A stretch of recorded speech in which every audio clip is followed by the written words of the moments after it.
Health நல்லா இருக்கணும்னா நம்ம வந்து சில விஷயங்களை லெட் கோ பண்ணணும், மூவ் ஆன் பண்ணணும். அதாவது வாழ்க்கை ரொம்ப சின்னது. நமக்கு நடக்காமல் போன ஒரு விஷயத்தை நம்ம ஃபீல் பண்ணி நமக்கு அந்த பாரம் ஒவ்வொரு நாளும் ஏறிக்கிட்டே தான் போகும். இதனால் நமக்கு செய்ய வேண்டிய சில விஷயங்கள் கூட செய்ய முடியாத அளவுக்கு நமக்கு அந்த பாரம் பெருசாகிடும்.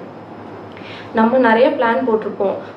20லேருந்து 25 வயசில் என் லைஃப் இப்படி இருக்கணும், ஆஃப்டர் காலேஜ் இந்த மாதிரி ஒரு எம்என்சியில் ப்ளேஸ் ஆகி இப்படி இருக்கணும், இல்லை ஆஃப்டர் மேரேஜ் என் லைஃப் இப்படி இருக்கணும், இந்த மாதிரி நம்ம நிறைய பிளான் போட்டிருப்போம். ஆனால் வாழ்க்கைன்றது நம்ம யூகிக்க முடியாது, ப்ரிடிக்ட் பண்ண முடியாது.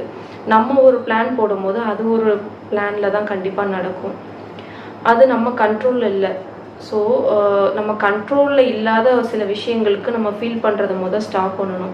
கண்ட்ரோலில் இல்லாத விஷயம் வந்து நாளைக்கு எனக்கு ஃபீவர் வருமா வராதா எனக்கு தெரியாது, அண்டு நாளைக்கு மழை வருமா வராதா எனக்கு தெரியாது, என் லைஃப் இதுக்கப்புறம் ஃப்யூச்சரில் எப்படி இருக்கும் எனக்கு தெரியாது. இதெல்லாம் என் கண்ட்ரோலில் இல்லை. என் கண்ட்ரோலில் இருக்க சில விஷயங்கள் மட்டும்தான் என்னால் மாற்ற முடியும். நான் யார்கிட்ட எப்படி பேசணும், கைண்டாக நடந்துக்கணுமா, ரூடாக நடந்துக்கணுமா, என் குழந்தைகிட்ட நான் எப்படி நடந்துக்கணும், இந்த மாதிரி சில விஷயங்கள் தான் என் கண்ட்ரோலில் இருக்குது. ஸோ நம்ம கண்ட்ரோல் இல்லைன்னு தெரிஞ்சிருச்சுன்னா நம்ம அதில் ஃபீல் பண்ணியும் எதுவும் ஆக போகிறதில்ல.